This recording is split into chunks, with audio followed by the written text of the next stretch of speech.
Well, once again, we have to say it. Never heard anything like this before, and Donald Trump said it, refusing to commit to accept the voters' result. A presidential candidate has just never said anything like this before. Let's discuss. CNN presidential historian Doug Brinkley, historian and Princeton University professor Julian Zelizer. Sorry, Julian. So, why does this matter? Well, it matters first because it will undermine the legitimacy of the election in the minds of many voters, many Trump supporters.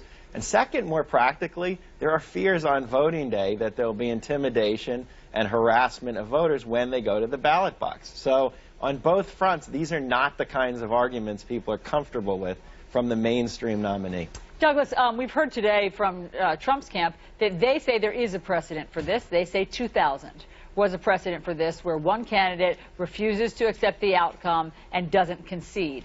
Do you think that 2000, what happened with Al Gore, is any sort of analogy here? No, absolutely not. I keep hearing people on the right saying that. Al Gore had conceded to George W. Bush the election in a very noble and early fashion, and then found out that there was going to be a need for a recount in Florida, and then pulled back and said, let's wait.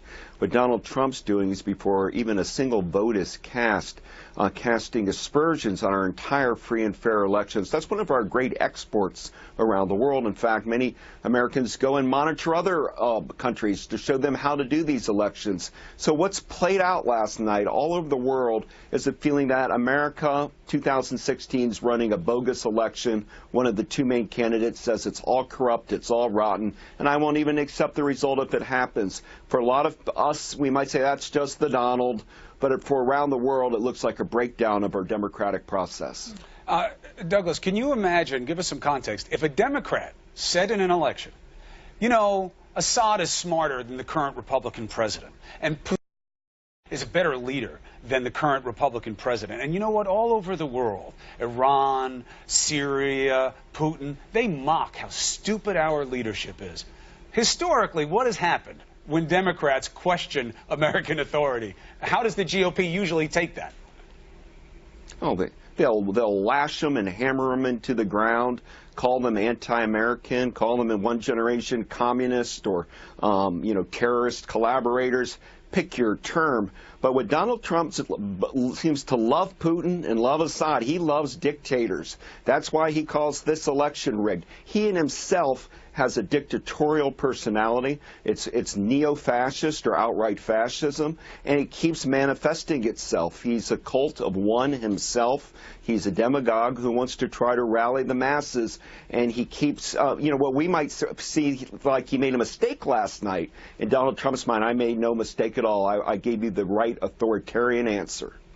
So, Professor, give us any historical analogy to this. When Donald Trump was not willing to commit to whether or not he would, in fact, accept the outcome of the election on November 8th, forget presidential races. Has there been any race where a candidate who loses says, I'm not going to concede and I don't accept this? Well, sure. There has been post-election contestation of the vote. This happens in 1876. This happens in 2000. But the point is, the vote takes place. There are certain areas where the ballots are in question, and they recount it. And until that's done, there's no concession.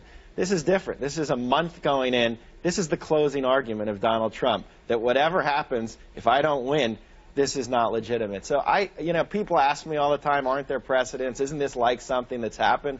I actually think this is qualitatively different, what we're seeing. You've never seen anything like this, basically? No, you've had hints of this argument. John McCain made some of these arguments in 2008, warning about voter fraud with the controversy surrounding ACORN and voter registration. Donald Trump talked a little bit about this in 2012 after the election. But he is the nominee now, and this isn't one argument. This is the argument of the final month. So this is different. So, Douglas, what do you think? When the books are written about what the story of this campaign was, how does it go down in history? Well, as of now, it looks like Hillary Clinton's going to win, and a big headline is going to be the first woman president, just as it was when African-American Barack Obama won. That will be a big takeaway. But it'll also be how how tender and how thin the tissue of reality of our presidential elections are. That somebody like Donald Trump, a showman, a carny who wouldn't release his taxes, somebody who said the former president or President Barack Obama was not born in the United States, somebody who routinely attacked women and Latinos and disabled people, still was able to get 39% of the vote.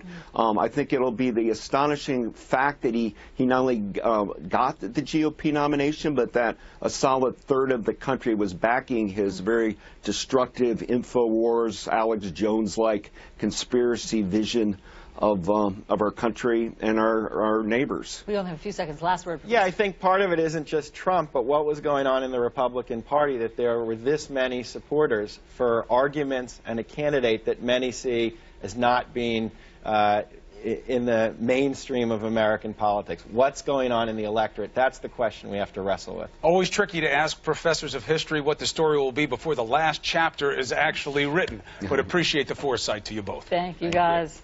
Thank you all for watching our coverage this morning. Newsroom with Carol Costello is going to pick up after this very quick break. We'll see you tomorrow.